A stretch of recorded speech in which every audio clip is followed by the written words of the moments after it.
Na-recover ang mahigit 100,000 pisong halaga ng smuggled na sigarilyo matapos magsumbong ng isang concerned citizen sa himpilan ng pulisya tungkol sa ilegal na aktibidad sa Lanao del Sur. Ibabalita yan ni Patrolwoman Leonora Gawang.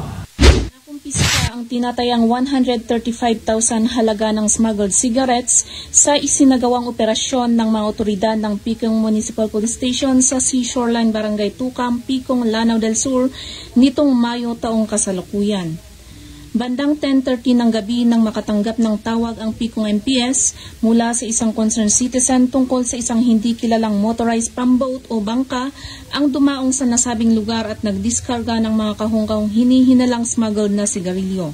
Agad namang gumawa ng agarang aksyon ng naturang istasyon, katuwang ang 2nd Provincial Mobile Force Company, Lanao del Sur Police Provincial Office at Provincial Drug Enforcement Unit Provincial Special Operations Group, Lanao del Sur Police Provincial Office na nagresulta ng pagkakakumpiska ng 9 na kahon ng iba't ibang smuggled na sigarilyo, 6 na kahon ng YS brand, 3 kahon ng gift brand na may tinatayang halagang 135,000 at pagkakaresto ng mga suspek.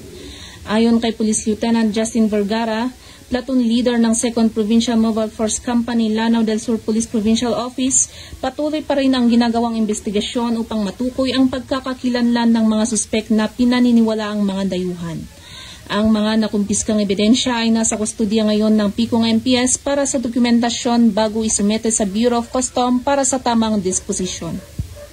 Ang mas pinaigting at mahusay na operasyon ay naglalarawan sa pagkakaisa ng ahensya upang mapigilan ang mga ilegal na aktibidad para sa kapanganan ng mamamayan at kaligtasan ng komunidad tungo sa bagong Pilipinas. Mula dito sa rehiyon ng Bangsamoro, ako ang inyong PNN correspondent Patrolwoman Leonora Gawang, alagad ng batas, tagataguyod ng Balitang Pulis. Maraming salamat, Patrolwoman Gawang.